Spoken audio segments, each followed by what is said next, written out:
itariki 22 z'ukwezi kwa gatandatu 2017 tukaba tugiye kugabana amafaranga miliyoni 5,944 tukaba intego yacu ari iyo gukurura amazi mu ngo zacu.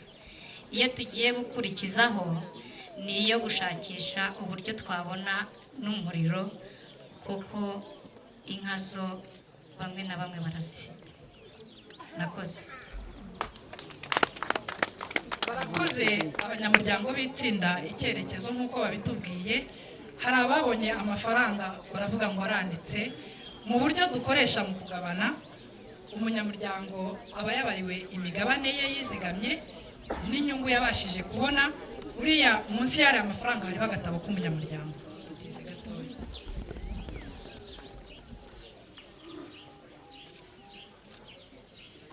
Nk'uyu muryango tugezeho nk'uko abandi bagiye babivuga, umunyamuryango wo mw'iri tsinda ubashije kwizigama, uwaburaniwe umunsi umwe yizigama amafaranga 850 ku cyumweru.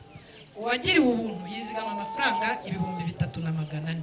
Ni ukuvuga ngo aba badamu baraha kugira ngo twumve ubarebye kujisha uburyo umuntu nawe yabona amafaranga 3,400 buri cyumweru kandi n'ubuzima bw'urugo bwakomeje, kuko nabibabwiye abenshi n'abadamu bahagarariye. Bivuze ngo bigishijwe gukora ibijyanye n'imishinga iciriritse ibyara inyungu. Buri mudamu uri ahangaha wenda ababazi urasanga mukubitana mu gasoko, urasanga byukira ku kiraro gushaka imigezi imineke, urakubita ikibirizi ku munsi w'isoko usange niwe ushoreye ihene. Mu by'ukuri rero tukishimira intambwe nziza bagezeho. Nubwo umuyobozi w'itsinda atabitubwiye neza, umunyamuryango w'iri tsinda arahaguruka hano buri wese acyuye amafaranga 222 n'amafaranga 800. Kumva rero ku rwego bagezeho n'imikorere yabo rero amafaranga azababera intangiriro y'ubuzima, kugira ngo buri wese niba yikoreraga imineke ku mutwe ashaka igare rimutwaza ya mineke. Tukumva rero ari intambwe ishimishije babashije kugeraho. Aba tubashije kubereka n'abangaba uko tubibabwiye, amatsinda 1046 yose arakora. N'ibyo tubashije kuvuga ni mu magambo makeya. Dufite udutabo hariya tubashyikiriza, tukagira na CD. Ibyo tutabashije kuvugira ahangaha murabisanga muri ako gatabo, cyangwa akumva afite amatsiko menshi akeneye kumva uko bikora neza, umwanya n'umukundira aratwegera tumubwire. Murakoze cyane. Reka tugaruke kuri stand ya nyuma hano kuri uruhande. Nabivuze ni umuryango ugamije ko uburenganzira bwa muntu bwakubahirizwa ndetse n'amategeko akubahirizwa, ariko ibyo byose bigakorwa ari uko umuturage abigizemo uruhare, ubutabera bukubahirizwa ndetse n'iterambere mu muryango rikitabwaho by'umwihariko, hubahirizwa itegeko ry'uburinganire n'ubwuzuzanye. Ibyo byose bigashoboka nanone ari uko twitaye kuri environnement, ku bidukikije ndetse n'uburenganzira bw'abantu ku gitsina, tugatekereza no ku ikoranabuhanga, tukita ku rubyiruko ndetse n'abantu bafite ibibazo by'ubuzima. Muri icyo gihe rero uyu mwaka wa 2018 kugeza 2023 dufite icyo cyerekezo gishingiye ku nkingi zigera kuri enye. Harimo inkingi twita civic participation and access to justice, tukagira n'indi nkingi yitwa sustainable community livelihood, tukagira n'indi yitwa gender promotion na institutional capacity building. Nintera kuri Norwegian People's Aid, kugeza uyu munsi twatangirana kuva mu 2000 kugeza 2018 na budget yayo irimo, tugeze kuri miliyari zigera kuri 3 twagiye dukorana hagati ya NPA na Tubiba Amahoro. Nitugera ku rundi ruhande rwa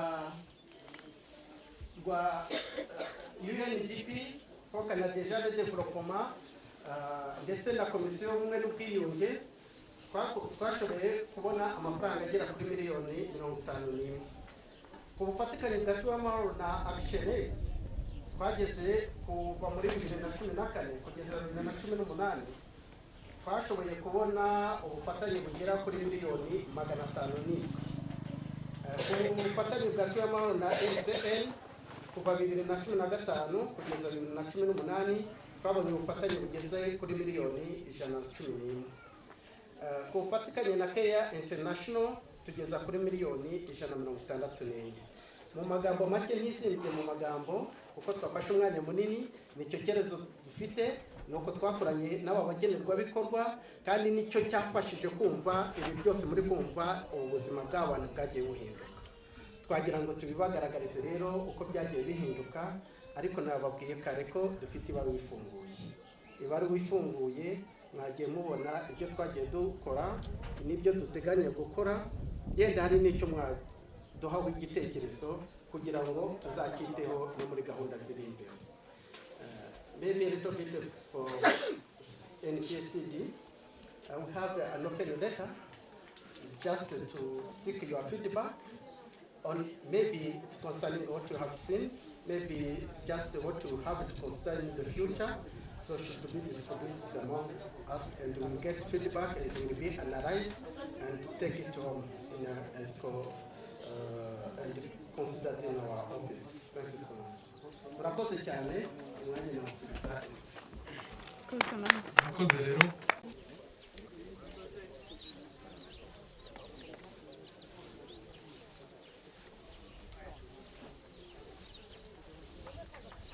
Murakoze mutambuka kugira ngo tubari kandi tunabakira mw'isitande mutari bakiri bato namwe muri b'amahoro kuko ni imbuto nziza yatoranijwe ntabwo itinda kwera itanga umusaruro. Abanyarwanda tuze muri b'amahoro kuko ni imbuto nziza yatoranijwe iyo wayikoze neza ukayivumira ntabwo itinda kwera itanga umusaruro. Nyakubahwa Country Director wa NPA, Nyakubahwa waje uhagarariye Action Aid, Nyakubahwa waturutse muri RCN, Nyakubahwa waturutse muri Transparency Rwanda, Banyakubahwa waturutse mu turere dukorana natwo, bamwe ni ba JAFU, abandi bari mu nzego zitandukanye. Banyakubahwa abashyitsi bahire mwaje kudufasha muri uyu munsi ukomeye. Hari abaturutse mu zindi NGOs nazo zikora nkatwe, hari abaturutse mu bandi bafatanyabikorwa batandukanye. Banyakubahwa abanyamuryango ba Tubibe Amahoro, banyakubahwa abakozi b'umuryango Tubibe Amahoro, banyakubahwa abakangurambaga, mwese mu by'ukuri nongeye kubasuhuza, mugira amahoro.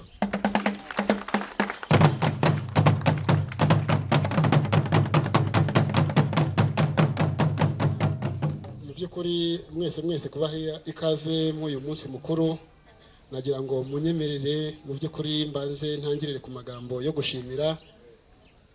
Mbanze nshimire abanyamuryango ba Tubibe Amahoro, mpereye by'umwihariko ku banyamuryango b'ikubitiro bashinze uyu muryango.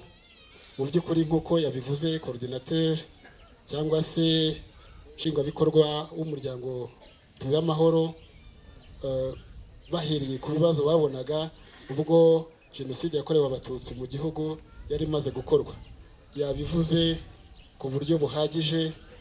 Ibyo byatumye mu by'ukuri abanyamuryango b'ikubitiro batekereza ko ari ngombwa kugira umusanzu wabo kugira ngo Tubibe Amahoro ishingwe ije gufasha kugira ngo ibibazo byari bihari bigaragara bikemuke. Ndaboneraho kongera gushimira abumvise mu by'ukuri vision bakumva mission y'umuryango Tubibe Amahoro, bagahita baza ku ikubitiro kugira ngo baze dufatanye, baze badufashe, noneho rwa ruhare twari dufite nabo barigiramo uruhare mu buryo butandukanye. Abo yabavuze mu by'ukuri barimo Fonds Canadien, harimo Norwegian People Aid, harimo abandi batandukanye, Action Aid, harimo Care International Rwanda, Transparency n'abandi batandukanye. ndetse nk'uko coordinateur yanabivuze bikomeza no kugaragazwa n'ibikorwa cyangwa se n'igikorwa uyu munsi twanagize kindi cyari kiri muri iyi gahunda y'imurikabikorwa, igikorwa kijyanye no gutera ibiti by'urwibutso rw'ubu bufatanye. Kiriya giti yabivuze coordinateur ko tuzabisigasira kugira ngo bikomeze bitwibutse ubu bufatanye, bikomeze bitwibutse uyu munsi, ariko bikomeze kuduha n'icyizere cy'uko mu by'ukuri bura bufatanye tuzabugumana kandi ko buzatwerekeza aho twifuza kugera, hahandi hatwerekeza kuri sustainability cyangwa se ku bikorwa bihoraho, ku bikorwa birambye, ibikorwa twifuje kuva twatangira kubaho nka Tubibe Amahoro. Ari nayo mpamvu muri kubona twicaye mu by'ukuri mu bukebe bw'umuryango Tubibe Amahoro. Ubu butaka bugera kuri hegitari imwe, ndetse n'iyi nzu muri kubona haruguru nayo ikaba ari ibiro bikuru by'umuryango Tubibe Amahoro.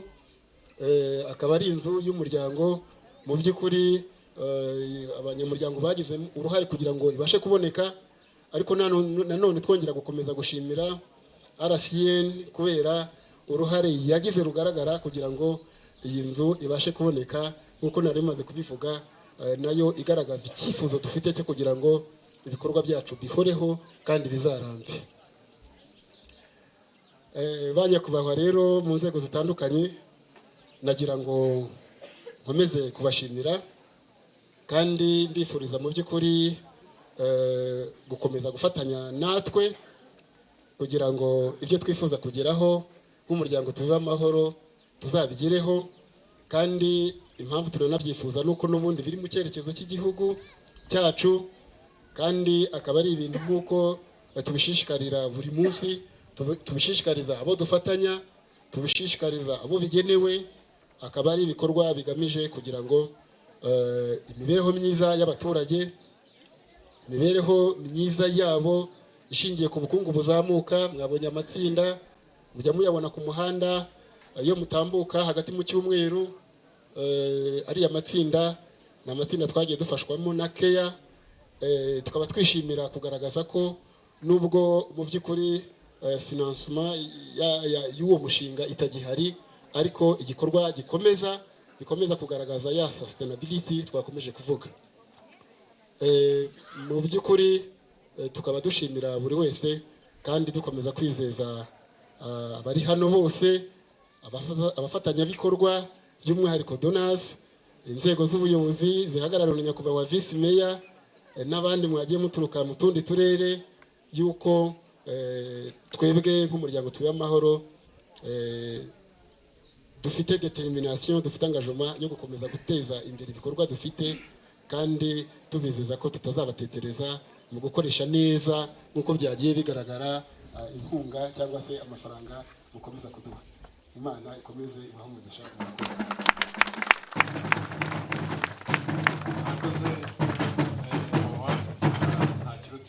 NPA is very proud of our long-standing friendship with Tubibe Amahoro.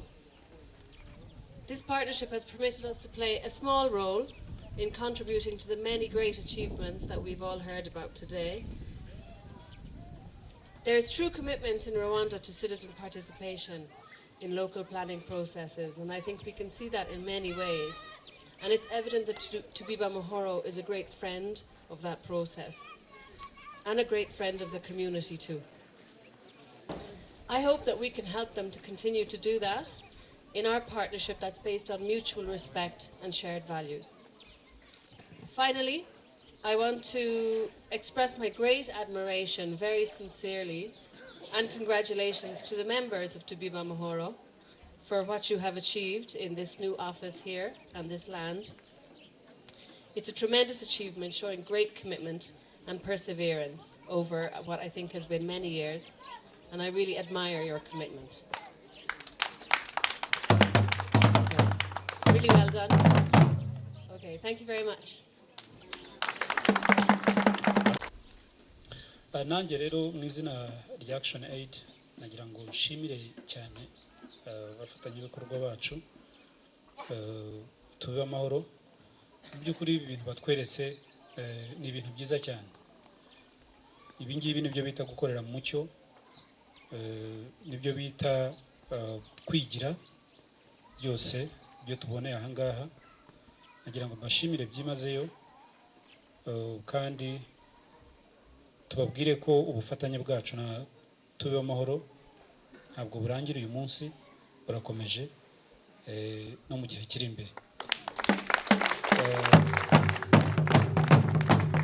Nanone ndagira ngo nshimire abantu bose cyane cyane tubita ngo n'abagenerwabikorwa ariko buri ibikorwa ni ibyabo koko ni ibyabo. Turashimira nabo uruhare rwabo cyane cyane mu bijyanye no kugira ibyo bikorwa ibyabo kubyowuninga. Burya umuntu umwe yaravuze ngo ibikorwa ukora ntabigizemo uruhare ntabwo biba ari ibyanjye. Turashimira rero mwese uruhare rwanyu mwagaragaje kugira ngo ibikorwa mubigire ibyabo. Turashimira cyane nanone ubuyobozi bwite bwa leta buduhereza umwanya wo gukora ibyo dukora dufatanyije n'abantu bose bari implike muri ibi bikorwa. Ni ukuri uruhare rwanyu rurakomeye cyane kandi turarukogonizinga. Nsoza rero nagira ngo nshimire abafatanyabikorwa bari aha ngaha bose twabonye dufatanyije muri uru rugendo rwo guteza imbere abaturage bacu. Natwe turi abenegihugu ariko twishima cyane iyo tubonye hari impinduka igenda ibaho mu nzego zose zitandukanye mu buzima, mu mibereho myiza. Turishima cyane. Nagira ngo nshimire cyane abafatanyabikorwa bose nabonye hariya bagize uruhare kugira ngo ibi twabonye bigirweho. Murakoze cyane.